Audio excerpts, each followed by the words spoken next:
Welcome to a shorter Nonsense Wars production on my 1:48 scale open platform passenger car.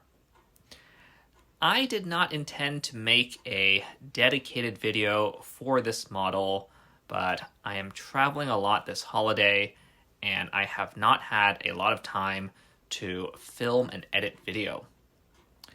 I built this to run with the SCBG CF7 and I based it off Car 802, an ex-Boston and Maine Pullman, though I could not find drawings of that exact prototype. As with the locomotive, I wanted to put minifigs in the car, but that proved tricky because I also wanted to use stacked plates to make textured sides. These need periodic support that would protrude into the cabin, potentially interfering with any regular seat pattern.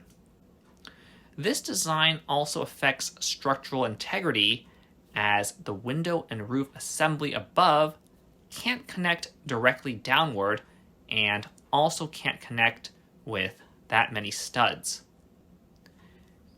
I compromised by breaking the passenger compartment into two to insert a not prototypical structural frame, which stabilizes the sides and the roof at the center of the car, effectively having the length of floating sections.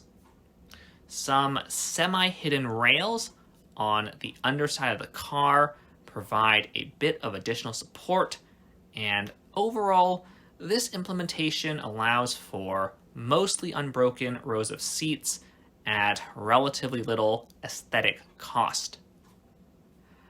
Speaking of the underside, I modeled the tensioning structure with rods and clips.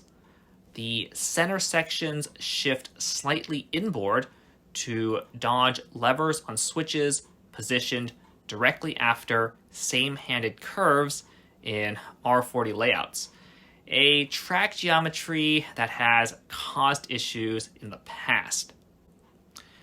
I built the top of the body studs up, and the roof does come off to access the seating, which can accommodate up to 20 minifigs with moderate headroom.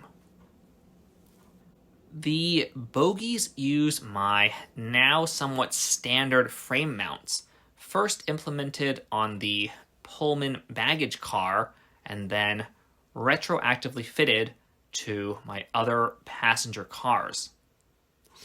This geometry with the reinforcing tile seems obvious now, but I only managed to iterate into it after many less reinforced frames fell off their respective trucks. The frames themselves use minifig backpack brackets at the ends, a technique I haven't used since the T1 front truck. The bogies can also accommodate bearing axles, though I have not bought more pairs at the moment. Finally, SCBG passenger cars should have the same color as their locomotives, but I used brown due to the lack of a suitable dark red window. Furthermore, I would rather have it match my P54, which I intend to use as a second car. On that note, this is the end of the video. Please consider subscribing if you like what we do, and have a nice day.